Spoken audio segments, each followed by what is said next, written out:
Microsoft and Alphabet just reported their quarterly earnings. Alphabet is down around 4%, while Microsoft, beating expectations by the way across the board, is flat currently. Now, Microsoft, as always, talks a bit more about guidance during their earnings call, so that might move the stock. But right now, if we compare both companies just purely on valuation, this is the picture. As you can see, forward PE, EV to EBITDA, price to sales, price to free cash flow, it's pretty clear that when you're buying, or if you're buying Alphabet, Google right now, you're buying a cheaper stock than Microsoft. Even compared to the 5-year mean, Alphabet itself is cheaper when you look at forward PE and price to free cash flow in the last 12 months. Of course, with Microsoft, the stock itself has run up extremely fast. The business itself is growing fast as well, but I think the stock has run up faster than the business, and that's why you're seeing right now Microsoft stock a bit more expensive than its 5-year mean across all these metrics. Of course, the main reason for that is AI, investments in artificial intelligence, their Copilot offering, their investment in ChatGPT, in OpenAI, and so the market gives it a higher multiple because it expects Microsoft to generate even more revenue, even more profit from those investments, from those moves in AI in the future. It is one of the main reasons why the stock has gone up much more than a stock like Alphabet, even though Alphabet has also invested quite a lot in AI. But currently, the sentiment is not with Alphabet. The momentum is certainly with the likes of Microsoft and Nvidia, not so much with the likes of Alphabet. Maybe that will change. Remains to be seen. Now, before we jump into the earnings report, if you enjoy this type of videos, leave it a thumbs up, subscribe if you have not, we really appreciate that. If you want to support me even further, do check out the link down in the description and in the pinned comment to get the top 10 best stocks to buy now, or go to fool.com/couchinvestor. Thank you very much. So let's start off with Alphabet here. A couple of comments from the CEO and CFO. First up, we are pleased with the ongoing strength in search and the growing contribution from YouTube and cloud. Each of these is already benefiting from our AI investment and innovation. As we enter the Gemini era, the best is yet to come. As for the CFO, we ended 2023 with very strong fourth quarter financial results, with Q4 consolidated revenues of $86 billion, up 13% year over year. We remain committed to our work to durably re-engineer our cost base as we invest to support our growth opportunities. And so, if we compare the year and the quarter, operating income for this quarter, $23.69 billion, operating margin of 27%, net income of just over $20 billion, and diluted earnings per share, $1.64. Of course, a year-over-year comparison, great. Last year wasn't the greatest year for a company like Alphabet. If we look at the different segments here of their business, so Google Search and others reach $48 billion, YouTube at $9.2 billion, that increased 15.5% year over year. Google Network is down 2.1% to $8.29 billion. And so put all of that together, you reach Google Advertising $65.51 billion, which I believe is a bit lower than what the estimates were, but not by much. If we look at Google subscription platforms and devices, $10.79 billion, that's up 22.7% year over year. If we look at Google Cloud, $9.19 billion, that's up 25.7% year over year. So total revenues, as we've seen, $86.31 billion. Now looking at the operating results, Google Services reached $26.73 billion, that's up 32% year over year.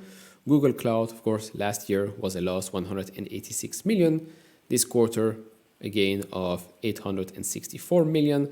Other bets, a loss of $863 million. And then Alphabet level activities, loss of just over $3 billion.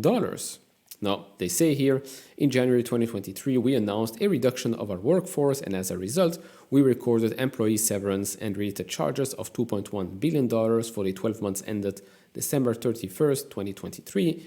In addition, we are taking actions to optimize our global office space. As a result, exit charges recorded during the 3 and 12 month ended December 31st, 2023 were $1.2 billion and $1.8 billion respectively. Now, one extra thing I want to mention here, and that's free cash flow. We always look at free cash flow because, well, that number is always a great number to look at. It also shows you how strong the business is. The more free cash flow the company generates, the more buybacks they can do, the more investments they can make further down the line. Now, this quarter, they generated $7.89 billion in free cash flow. You might say, wait a second, isn't that much lower than last quarter? Well, you are 100% right. It is much lower than last quarter. Why is that? Well, if we go here and look at net cash provided by operating activities, this quarter it was $18.91 billion compared to last year, for example, 23.61. So what was the biggest hit? Well, the biggest hit was basically income taxes, $9.86 billion negative. If we look at Q3, income taxes here, 1.87 positive. And so that's the big difference here because net cash provided by operating activities last quarter, $30.65 billion, which resulted in free cash flow of $22.6 billion. But they also told us last quarter that, well, on October 16, 2023, they made an estimated tax payment to the IRS of $10.5 billion that will be reflected in the fourth quarter operating cash flow. Now you know. Now overall, with Alphabet, yes, the stock is getting hit right now, 4.44%, but overall I do think this was still a pretty strong quarter. The cloud segment is growing 25% year over year. Yes, it is a smaller base than the others, such as Azure and AWS. Maybe that's why the market isn't as pleased as you would have expected, but in my opinion, a better quarter than the last one. And if we look at the growth rates, the estimates for the next coming fiscal years, top line still growing, expected to grow double digits, low double digits, bottom line outgrowing the top line, 16.4% in fiscal year 2024 and another 15.6% in fiscal year 2025. Of course, all eyes will be on their AI development and if that reaccelerates the whole business even further. Now, let's have a look at Microsoft. So, Microsoft reported a double beat. Market currently thinks it's not good enough. It's down 1% or so at the time of making this video. Revenue was $62 billion, an increase of 18% year over year. Operating income was $27 billion, an increase of 33% year over year, and an increase of 25% non-GAAP. Net income $21.9 billion, an increase of 33%, and an increase of 26% non-GAAP. If you look at diluted earnings per share, that was $2.93, an increase of 33%, and an increase of 26% non-GAAP. They completed the acquisition of Activision Blizzard. The financial results from the acquired business are reported in the more personal computing segment. Comment here by Satya Nadella. We've moved from talking about AI to applying AI at scale. By infusing AI across every layer of our tech stack, we're winning new customers and helping drive new benefits and productivity gains across every sector. Strong execution by our sales teams and partners drove Microsoft Cloud revenue to $33.7 billion, up 24% year over year. And so, if we look at the different segments here, revenue in productivity and business processes was $19.2 billion, an increase of 13% year over year. LinkedIn revenue increased just 9%. And if we look at the Dynamics products and cloud services revenue, that increased 21%, so accelerating faster than the overall segment. With regards to revenue in the intelligent cloud, that was $25.9 billion, an increase of 20% year over year.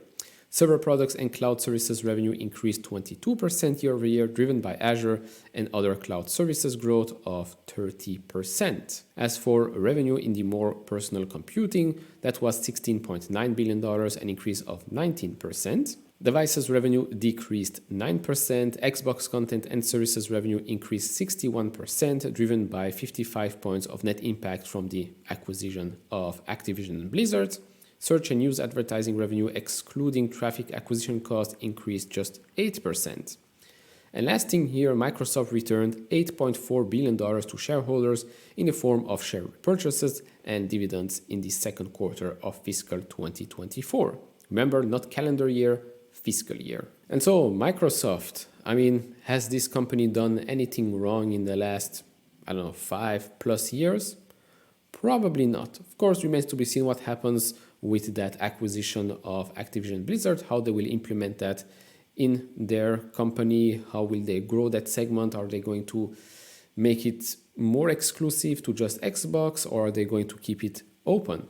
Remains to be seen. I know what they promised, but hey, let's actually see what happens in the future. Overall, this company has done extremely well, not just last year, but in the last couple of years. And looking at what analysts are expecting in the next fiscal years, you can see top and bottom line here, growing mid double digits for both fiscal years. And in fiscal year 2026, EPS is expected to grow 18.4% year over year. Of course, most of that growth is driven by the one, cloud movement, and two, the AI momentum. Yes, you can say that both of them complement each other. I think it's safe to say we're still going to see a lot of growth from these types of companies. So, good quarter from both companies. The market is maybe not in the mood to reward good results, but hey, if you can pick up great companies at better prices, why not? Of course, do share your thoughts down in the comments below. If you enjoy this type of videos, leave it a thumbs up, subscribe if you have not, and I'll see you all in the next one. Bye bye.